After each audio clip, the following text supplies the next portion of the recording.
అయితే వచ్చేసాం. ఇది మెయిన్ టెంపుల్ ఫ్రంట్ రాజగోపురం ఉంటుంది. రాజగోపురం నుంచి మనం పూజ స్టార్ట్ చేసుకొని కొబ్బరికాయ దీపారాధన చేసుకొని నడవడం అయితే స్టార్ట్ చేయాలి. మేము అలానే చేసాం. పూజ చేసేసుకొని కొబ్బరికాయ కొట్టేసుకొని దీపారాధన చేసి ఇద్దరం నడవడం అయితే స్టార్ట్ చేసాము. ఫస్ట్ అయితే ఇంద్రలింగం నుంచి గిరివలయం స్టార్ట్ అవుతుంది. ఒకసారి వీడియోలో చూడండి, నీట్గా క్లియర్గా కనిపిస్తుంది. నడవడం స్టార్ట్ చేసాం మేము. ఇలా అయితే ఎంటీ రోడ్స్ నుంచి నడవడం స్టార్ట్ చేసాం. ఇప్పుడైతే నైట్ టైం కాబట్టి పెద్దగా జనాలు అయితే ఎవరు లేరు. ఇక్కడ నుంచి నడిచాము. ఇక్కడ గిరివలయంకి రూట్ మ్యాపింగ్ అంతా ఉంది. క్లియర్గా మనకి ఎక్కడైనా యారో మార్క్స్ క్లియర్గా ఇచ్చారు. కొత్త వాళ్ళు ఎవరైనా వెళ్ళినా ఈజీగా ఎలా వెళ్ళాలని రూట్ మ్యాపింగ్ అయితే అర్థమయ్యేలా ఉంది.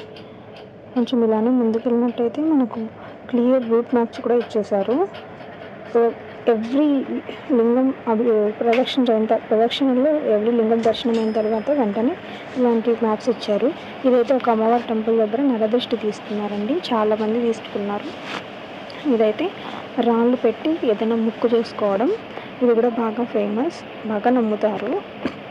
మధ్య మార్గంలో మాకు ఎర్లీ మార్నింగ్ టైంలో టిఫిన్స్ ప్రదక్షిణలు చేసే వాళ్ళందరికీ ఫ్రీ భోజనాలు కూడా వాళ్ళు ఇస్తున్నారు.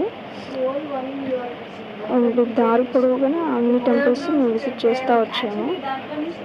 ఇక్కడైతే మనకు గోమాత దర్శనం కూడా అయింది. నెక్స్ట్ అయితే ఇంకా దర్శనానికి వెళ్ళాలనేసి క్యూ దగ్గరికి వెళ్ళాము. మార్నింగ్ క్యూ అయితే చాలా పెద్దగా ఉంది. చాలా సడన్ మాకు తెలియదు రేపైతే పౌర్ణమి అని. ముందు రోజు మేము స్టార్ట్ అయిపోయాం. ఆ రోజు మరుసటి రోజు పౌర్ణమి అనేసి అప్పుడే తెలిసింది మాకు. అసలు మేము డేట్స్ అవి చూసుకోలేదు, వీక్ ఆఫ్స్ అవి చూసుకొని వెళ్ళిపోయాము. పౌర్ణమి అయినందువల్ల చూడండి రష్ ఎక్కువగా ఉన్నారు, ఫుల్ రష్ ఉంది. సో చాలాసేపు అయితే వెయిట్ చేస్తాం. ఈవినింగ్ 4కి వెళ్ళాం. 4కి వెళ్తే 6:30కి టెంపుల్ ఓపెన్ అవుతుంది అన్నారు. అప్పటిదాకా క్యూలోనే నిల్చుకున్నాం. క్యూలో చాలాసేపు వెయిట్ చేసిన తర్వాత లోపలికి వెళ్ళడం అయితే జరిగింది.